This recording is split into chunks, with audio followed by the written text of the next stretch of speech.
Laimutė ir Vytautas Kedžiai kreipėsi į teismą prašydami, kad 2 žmogžudystėmis įtariamojo sūnaus Drąsiaus Kedžio dukra nebūtų atiduota motinai. Esą Laimutė Stankūnaitė nepatikima, bendrauja su mergaitės tvirkinimu įtariamu Andriumi Ūsu, todėl ir neturi teisės auginti savo dukters. Kedžių ieškinys perduotas nagrinėti Panevėžio miesto apylinkės teismui, nes visi Kauno miesto apylinkės teismo teisėjai nuo šios bylos nagrinėjimo nusišalino.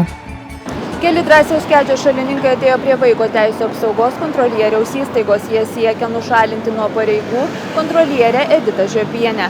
Esą už tai, kad ji nieko nedaro, kad būtų apsaugota Drąsiaus Kedžio duktė.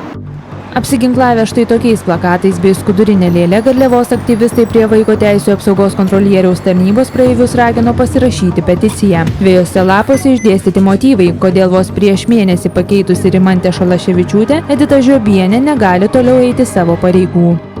Negalim toliau stebėti ir žiūrėti viską, kas vyksta. Žiobienės pasakymai yra visiškai absurdiški, apgailėtini ir manau, kad atsisirinkom čia, kad parodyti, kad Lietuvos tauta, didžioji dalis nenori tokios vaikų teisės kontrolierės ir tikimės, kad jinai atsistatydins pati, jeigu ne, tai peticiją renkam parašus peticijai, kad ji būtų atstatydinta. Įsteikinėsim Seimo pirmininkai Degutienei, kurį jie ją paskyrė.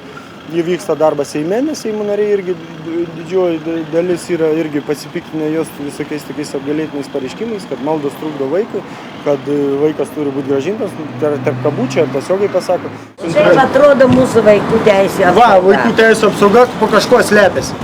Pasak Kedžio šalininkų, vaiko teisių apsaugos kontrolierė netinkamai reagavo į Kėdainių rajono apylinkės teismo sprendimą, kuriuo Kedžio mažametė dukra skubos tvarka liepta grąžinti motinai Laimutei Stankūnaitei. Iki grabo lentos, aš seną ožką, čia būsiu, iki grabo lentos, prie visų įstaigų, už tiesą, už anūkus savo, už vaikus, už mūsų ateitį. Aš baigsiu savo gyvenimą gatvėje. Tik dėl to,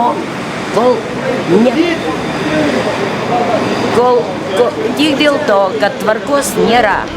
Dar labiau Žiobienė papiktino Kedžio rėmėjus, kai vienoje televizijos laidoje pasakė, kad net ir pati blogiausia motina vaikui yra geresnė nei pats geriausias globėjas, todėl esą reikia grąžinti vaiką mamai. Peticijos autorių teigimu taip kontrolierė pademonstravo, jog neturi kompetencijos spręsti vaikų teisių apsaugos klausimus. Viskas aiškiai matosi, kad bando atiduoti vaiką, kad jos interesas yra ne vaiko, kažkokių neaiškių organizacijų. Edita Žiobienė šiuo metu yra komandiruotėje užsienyje, tad piketuojančiuosius pasitiko jos atstovė spaudai. Tai aš jam pranešiau, kad kontrolierės nėra, nes kontrolierė yra užsienyje susitikime su Europos ombudsmenais.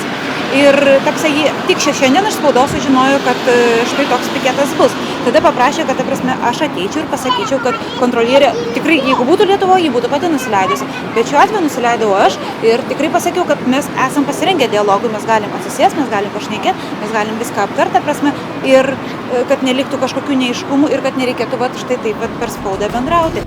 Peticiją Kedžio šalininkai žada perduoti Seimo pirmininkai Irenai Degutienei. Reporterė Edita Vežbickaitė, Vilnius.